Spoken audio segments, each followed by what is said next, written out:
Hi, I'm Maya, and I'm here with the Badmouth reading series. And I want to thank Rebecca for inviting me. I'm going to be reading a few poems, all of which I will have appear on the screen for accessibility purposes, and then there will be links to where you can read them afterwards. So this first piece is Love Poem for the Flood, and it's a sonnet of sorts that appears in my chapbook yesterday, The Bees. Love Poem for the Flood. After the flood, I wanted to lie down in the brown muck of the field and let the earth swallow me. I wanted to let the earth swallow me the way it had the land, water rising up out of the ground, falling from the sky, flowing from the hills, spilling out of rivers. I wanted to spill out of rivers into the mouth of earth.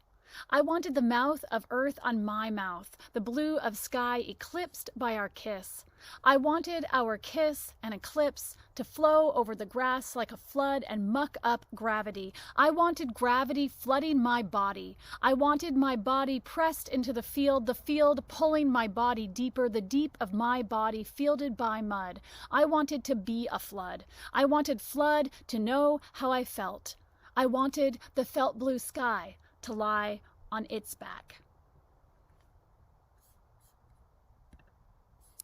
This next one was first in the journal The Shallow Ends, and it's called Tori Amos, Nursing the Pig.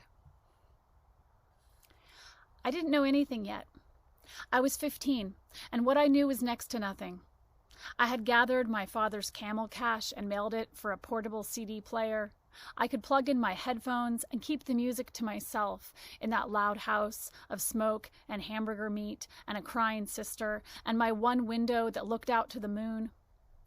It seemed the moon was always full, so I joined the Columbia House Music Club, and they would mail me 14 CDs now, and then I could pay $1.99 per CD if I bought 8 in the next year, and I ordered with abandon, or what I thought was abandon, Wilson Phillips and Mariah Carey and the Eurythmics, and then Tori Amos, who I'd never heard on the radio, but who I thought looked cool, and her album came with her nursing a pig, and I thought, oh God, exactly.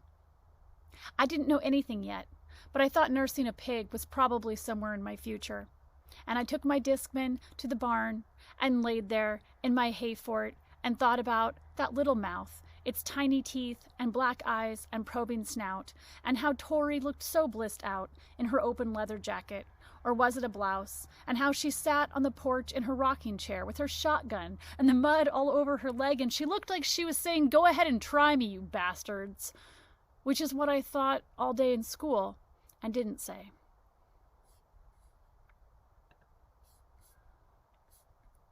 This next poem I'd like to thank the Southern Humanities Review, where it first appeared. This is What She Sees Above Us, and it's the speaker in the first couple poems is now an adult and has a daughter who's almost 2. What she sees above us. You ask me about the sky because it's right to want things, especially if it's a half moon and the slow movement of clouds and the way trees seem to extend their branches around birds and telephone wires, the way you lie on the lawn and say you're stretching, reaching for my legs. You ask me to lie next to you, and I do, and you say, "Mommy, I like your eyes, I like your face," as if those are things I put on for you every day, the way you sometimes say, "I like your earrings," you, who are not yet 2, and all this. I wonder what made you so curious. Was it I who put questions on your tongue the way I write colors and letters on paper you keep in your pockets? You pull them out in the grocery store, between announcing lemons and kale. You shout, "Blue!" You shout, "Oh!" My mother says, when I was a girl, they wanted to put a tape recorder around my neck. I walked around singing songs, christening rocks. By 9, I kept my world balled up and nameable. My father delivered pizzas for a while and would come home when the dawn just lit my curtains indigo. I could hear his shoes coming off in the hallway, their hushed scuff and thwump like a bird hitting the water. He hated working for anyone but himself. Usually he manned a tow truck or pumped gasoline up out of the earth, that other sky, the one that's always dark and full of matter going back to matter. My father's eyes flash like the horizon in my sleep. We were never close. This morning, while I ran the river trail, the lupins were knee-high, wetting my legs like little animals. When I felt that, I wanted to hold you while you deciphered rain and shadow. Now, I tell you, the sky is the underside of a flower, just where the stem meets the blue. So this next poem appeared in the Rise Up Review shortly after the election, the one we call the election. It was 2016. And I'm actually recording these just before the 2020 election results are finalized. Today is November 1st, 2020, as I record these. And so I'm hoping that this one has a different outcome and that social justice, environmental justice, and human rights become closer to the center of all of our American, our recalibrated American values. I'd like to see rights feel differently, and I'd like the Rise Up Review to have a different kind of a pushback against that this time around. People who have written poems in this. It turns out a broken heart and a broken country are indistinguishable to a girl who is a woman but who feels like a girl. They have said calling yourself a girl is part of the problem. Absence makes the heart more like a thorn bush. Absence makes the woman more like a girl. This is a girl who, in a barn, lay under this same rain and wondered what would become of her body. She had heard rumors of what becomes of a body, but she knew only splinters from fences, silt from the flood. A tractor spoke torn flannel, a rooster on the pink, scarred back of a chicken. I have tried not to say words like broken, like heart, like you are a whole country to me. I have tried to say the words I am supposed to say. When I was a girl, I spent days alone, saying nothing. Sometimes my fingers would touch the rain-wet leaf of a blackberry. My lips, larynx, teeth say, "Hello, leaf." Everything I spoke was a godless prayer. Everything I spoke was a nameless wind. When you are silent long enough, they say, it is like consent. Your body hardens into a different body. You are what we call complicit. If I say your silence is like a broken heart, heavy, indistinguishable from the rain-wet field, still you will say nothing. I have asked you to think of me as a thorn on the vine to this leaf, and I have asked you to speak. I have tried so hard not to cut you.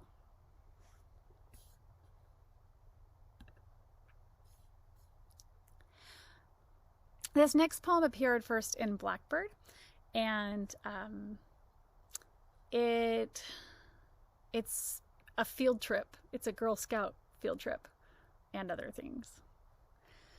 Benediction remembering sunrise and Fawn with a trip to the planetarium. Snow trees and still leafed yellow. Ghosts just in from their season. Someone says something about the sun while we're spinning. Someone falls asleep on my lap, curled like a folded seed pod, not yet broken from a stalk, like a lamb of Tartary unblossomed. For all of those years I was doing so well, be the numb husk. Keep those kernels unfelt like Puritan corn. And my new goal, never say anything to anyone about feelings ever. I'm sorry I made anyone think about my feelings. Now that my episode is abated, the links linkable, ready with the prepped notes feature, hoping for a cure, I think they'll all sign up for my course in depression and anxiety. Again, what? Just making a syllabus. Or maybe stranded in a dark crevasse. Or a planetarium, a field trip.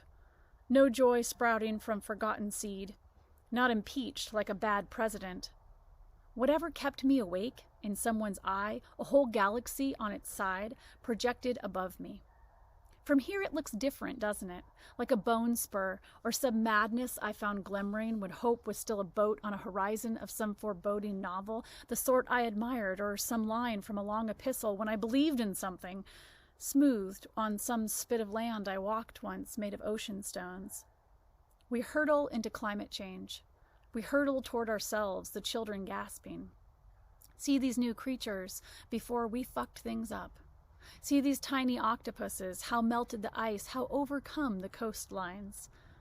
Or I may have been a Victorian meadow, destined for the plow, the erected building. Perhaps I reminded you of a Hopkins list, dappled, like those spots that spring morning, already disappearing beneath their mothers' tongues. Now it's fall, or winter. I cannot tell.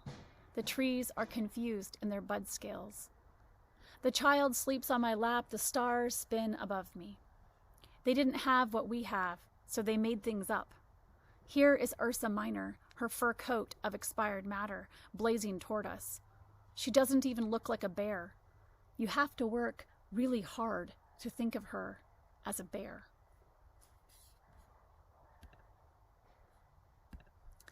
I'm skipping that one. Okay, you can see the ones I was planning to read and which ones I'm not reading. It's just like a real reading, right? We're pulling out pages as we go. So this is a kind of picks up on the Hopkins theme in the last one. This is my tribute to Hopkins. You'll kind of see the windhover, the kestrel and the windhover being the same thing. So this first appeared in Underblong, and it's also in my book Alchemy for Cells and Other Beasts, which is a collaboration with a visual artist. So if you check out the book, you can see the visuals that go with it, and I'll provide a link to that.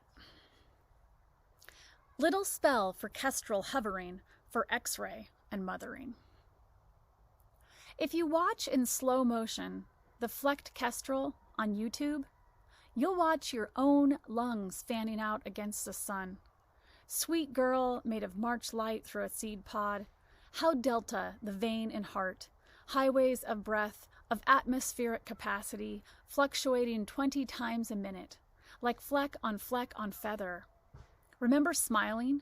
Remember your joy wrinkles?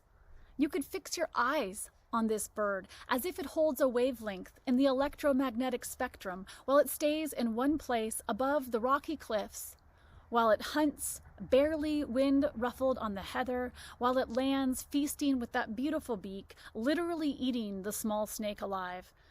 Below this spectacle, so many colored tents on the beaches, people picnicking on dead meat and building castles, and dressing and undressing their wingless offspring, those lumpy but language-gifted gods. And I'm going to close with a poem that was in a recent issue of Guest House. And this is actually, I think, how Rebecca and I connected. So again, thank you to Rebecca for having me, and thank you for all of the people who watch her awesome reading series. And thanks for lifting up writers. And here's the last piece. And I made up this form. Sorry, I made up this form. It's an Ekphrasonnet, which is a ekphrastic piece. So, ekphrasis from the Greek for description, but in conversation with a visual piece. And then sonnet, is a 14-line love poem. So I opened with the sonnet, the love poem for the flood, and I'm closing with this one, How You Put Me on My Back in the Thistles, which has this other side of the arc. I'll let you pick up on it. But this is an Ekphrasonnet, which is an ekphrastic sonnet with space in it. So How You Put Me on My Back in the Thistles, a field Ekphrasonnet. Why am I a butter-headed flower among the rabbits? I said, why am I a butterhead among the rabid? I said it, I'll say it again. Why am I crouching here like a bitter biting my teeth? I won't wear a dress without pockets. I won't. A dress without pockets is a daffodil stem, so self-conscious. A buttercup is better prepared for a pandemic. Your hair ears are better than my butterhead. Your hairy hearing better than my buddy. I wanted to go to bed with you. I wanted to. Now we're 10 feet apart in every direction. Thank you. Thanks again to Rebecca.